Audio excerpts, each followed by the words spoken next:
Hello, আসসালামু আলাইকুম viewers. আমি ডক্টর ইমরান মোর্শেদ। আমি আজ আপনাদের সাথে যে বিষয়টি নিয়ে কথা বলতে চাই সেটা হলো FCPS part 1 general surgery and allied preparation for paper 2। এর আগের দিন আমি পেপার 3 নিয়ে কথা বলেছি। আজ আপনাদের সামনে উপস্থিত হয়েছি পেপার 2 নিয়ে কথা বলার জন্য। আপনারা ইতিমধ্যে সবাই জানেন যে পেপার 2তে 4টি সাবজেক্ট 4 সাবজেক্টস আছে: physiology, pharmacology, biochemistry and biostat. Mark distribution নিয়ে বলতে গেলে ফিজিওলজি থেকে ম্যাক্সিমাম কোশ্চেন আসবে। এখন আপনারা জানেন 25 MCQ অ্যান্ড 25 SBA।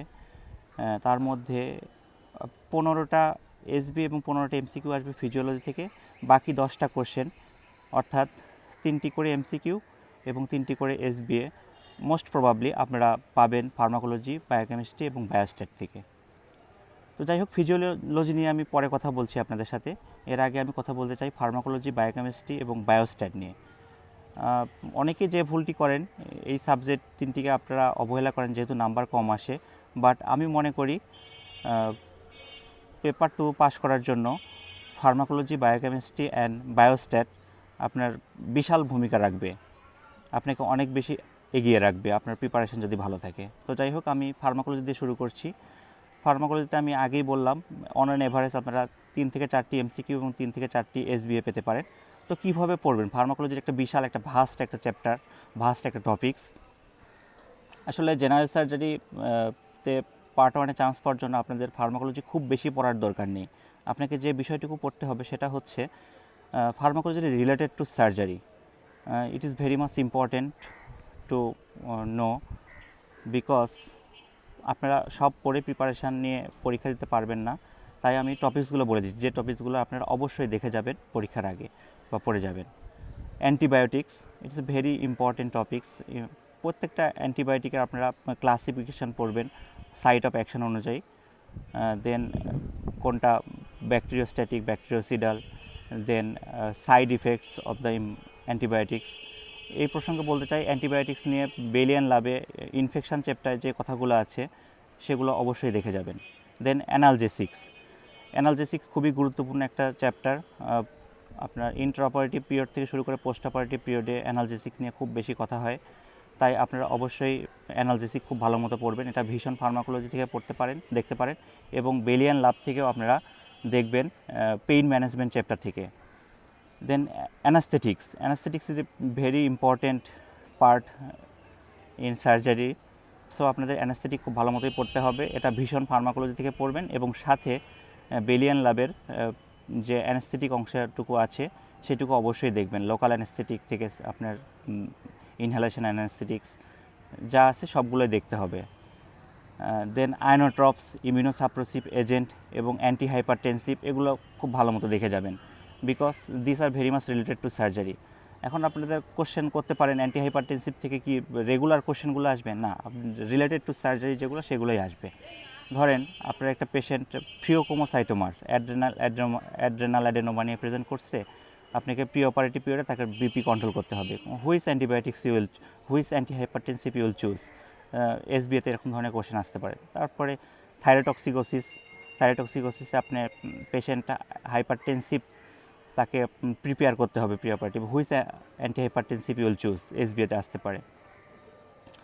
দেন আপনার ভ্যাকসিন একটা গুরুত্বপূর্ণ অংশ ফার্মাকোলজির জন্য। ভ্যাকসিন নিয়েও প্রশ্ন আসতে পারে, কারণ আপনার একটা পেশেন্টকে স্প্লিনেক্টমি করা লাগতে পারে। সেটা আপনার প্রি অপারেটিভ পিরিয়ডে কীভাবে তাকে প্রিপারেশান করবেন, which vaccine you'll choose. And post operative পিরিয়ডে যদি ইলেকটিভ সার্জারি, এমার্জেন্সি সার্জারি করেন, তাহলে পোস্ট অপারেটিভ পিরিয়ডে তাকে কীভাবে ইমিউনাইজ করবেন, কতদিন পর পর ভ্যাকসিন শিডিউলগুলো দিবেন,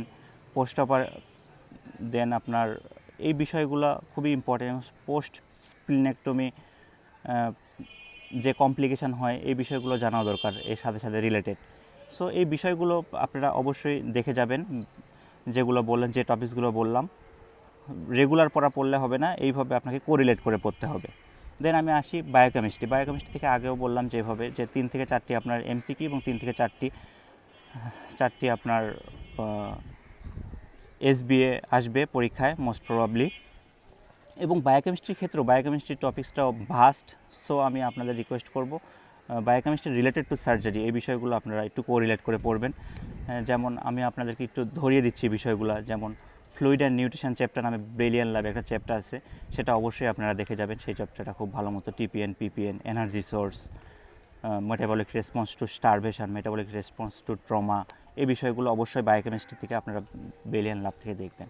দেন আপনার অ্যানাবলিজম এবং catabolism is very much important topics in biochemistry which are related to surgery. কারণ অ্যানাবলিজম ক্যাটাবলিজম ধারণার উপর ভিত্তি করেই ফাস্ট ট্র্যাক সার্জারি নামক সার্জারি আসছে, বা ইরাস বলা হয়, যেগুলো আপনারা পরবর্তীতে পার্ট ওয়ান ট্রান্সফার পরে যখন আপনারা ট্রেনিং করতে যাবেন সেই টার্মগুলো আপনারা শিখবেন বা ইতিমধ্যে হয়তো জেনেও গেছেন।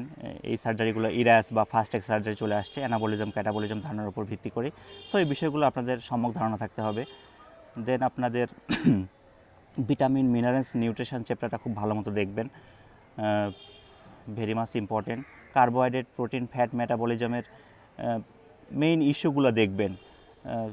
এইভাবে আপনারা বায়োকেমিস্ট্রিতে প্রিপারেশান নেবেন which are related to surgery. আমি যে টপিকগুলো বলার চেষ্টা করলাম। দেন বায়োস্ট্যাট নিয়ে কথা বলতে আসছি। Biostat it's a very much important topics. 3 থেকে 4টা কোশ্চেন আসবে এমসিকিউ এবং 3 থেকে 4টা এসবিএতে। গ্রুপে medical post graduation preparation Bangladesh গ্রুপে, আমাদের গ্রুপের নামে একটা গ্রুপ আছে সেটাতে এজেড-এমসির একটা বড় ভাই দিলীপ ভাইয়ের একটা শিট আছে, সেটা আপনারা দেখতে পারেন, অথবা যেভাবে পড়ছেন প্রিভিয়াসলি সেটাই দেখে যাবেন, কোনো সমস্যা নেই। কিন্তু অবশ্যই দেখে যাবেন, অবহেলা করবেন না, কারণ এই কোশ্চেনগুলো না পারলে ফার্মাকোলজি, বায়োকেমিস্ট্রি, বায়োস্ট্যাটের কোশ্চেনগুলো না পারলে আসলে পেপার 2তে পাস করা অনেক কঠিন হয়ে পড়ে বা আপনাদেরকে এগিয়ে রাখবে যদি আপনাদের এই টপিকসগুলো খুব ভালো মতো পড়া থাকে। দেন আমি আসছি ফিজিওলজি নিয়ে। ফিজিওলজি নিয়ে আসলে বলার কিছুই না, ফিজিওলজি খুবই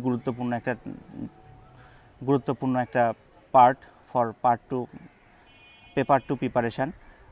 আমি অলরেডি বলেছি 15টা এমসিকিউ এবং 15টা এসবিআই আসবে 25টার মধ্যে। তো সো দ্য ইম্পর্টেন্স আপনারা বুঝতেই পারছেন। আমি কিছু গুরুত্বপূর্ণ তথ্য আপনাদের সাথে শেয়ার করতে চাই, সেটা হলো ফিজিওলজিতে। সেটা হলো আপনারা গ্যানন ফিজিওলজি অনেকেই পড়ে থাকেন, বাট আমার পক্ষে পড়া সম্ভব হয় নাই। আপনারা যদি পারেন তাহলে অবশ্যই পড়বেন। আমি কনসেপশন ক্লিয়ার করার জন্য বিআরএস এবং ভীষণ নামক 2টা ফিজিওলজি যে বই আছে সেই 2টা দেখেছিলাম, কিছু চ্যাপ্টার, আর কিছু শিটও দেখেছিলাম। আপনারা যেভাবে পারেন প্রিপারেশন নিতে পারেন, কোনো সমস্যা নেই। তবে আপনাদেরকে আমি বলবো সেটা হলো বেইলিয়ান ল্যাবের 27 এডিশনের বেইলিয়ান ল্যাবের প্রত্যেকটা চ্যাপ্টার শুরুতে রেসপিরেটরি বা নার্ভাস বা সিভিএস বা রেনাল, বডি ফ্লুইড যেটাই বলেন, প্রত্যেক চ্যাপ্টার শুরুতে ফিজিওলজি নিয়ে কিছু কথা থাকে, ফিজিওলজি নিয়ে আলোচনা থাকে। ওই অংশটুকু দেখতে ভুলবেন না। আই এগেইন রিপিট, প্রতিটি চ্যাপ্টার শুরুতে যে অংশটুকু আছে বেইলিয়ান ল্যাবের ফিজিওলজি, ওই অংশটুকু দেখতে ভুলবেন না। আমাদের medical post graduation preparation for Bangladesh গ্রুপেও এই অংশগুলো দাগানো আছে। আপনারা যদি নিজে দাগাতে না পারেন বা বুঝতে না পারেন তাহলে সেখান থেকে হেল্প নিতে পারেন, অবশ্যই আপনারা পারবেন। আর গ্যানন যদি পড়তে পারেন তাহলে তো আলহামদুলিল্লাহ, আর যদি না পারেন তারপরেও আমি একটা কথা বলবো, সেটা হলো গ্যাননের প্রতিটি চ্যাপ্টার শেষে যে এসবিএ আছে সেই এসবিএগুলো দেখতে ভুলবেন না, কারণ স্যারেরা অনেক সময় সেখান থেকে কোশ্চেন পিক আপ করে। দেখা গেল 15টা এসবিএর মধ্যে ফিজিওলজির 4 থেকে 5টা এসবিএ আপনারা আমার এই কথা শুনে পড়লেন এবং চান্স পরীক্ষার হলে পেয়ে গেলেন। বিষয়টা খুবই ইন্টারেস্টিং হবে তখন কিন্তু। সো এখনও যারা পড়ছেন প্রতিটি চ্যাপ্টার রিভাইজ করার পাশাপাশি অবশ্যই গ্যানন থেকে যে এসবিএগুলো আছে সেগুলো দেখে ফেলেন একটু করে। বেশি চাপ নেওয়ার দরকার নেই, কিন্তু দেখার চেষ্টা করেন, it will help you surely. So মোটামুটি এই ছিল কথা, আপনাদের টিপস অ্যান্ড ট্রিক্সগুলো শেয়ার করার জন্য। আপনারা যেভাবে পড়ছেন সেইভাবে পড়তে থাকেন, বাট যে ইনফরমেশনগুলো আমি অ্যাড করলাম সেগুলোর আপনারা সেই আলোকে একটু করে আর একটু দেখতে থাকেন, তাহলে প্রিপারেশানটা আপনাদের আরও বেশি মজবুত হবে এবং পেপার 2 পাস করা আসলে বিষয়টা সহজ হবে।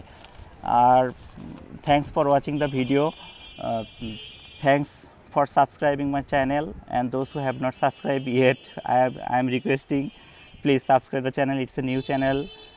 I am trying to create video, and for coming residency session I will upload 7 or 8 session. So if you don't want to miss, please subscribe. and follow medical post graduation preparation Bangladesh group. Put your question. If you have any question, please put your question in the comment box. I will try to answer, and examination is very much closer and knocking at the door. So good luck and bye. Take care of your health and pray for me. Thanks everyone. Thanks.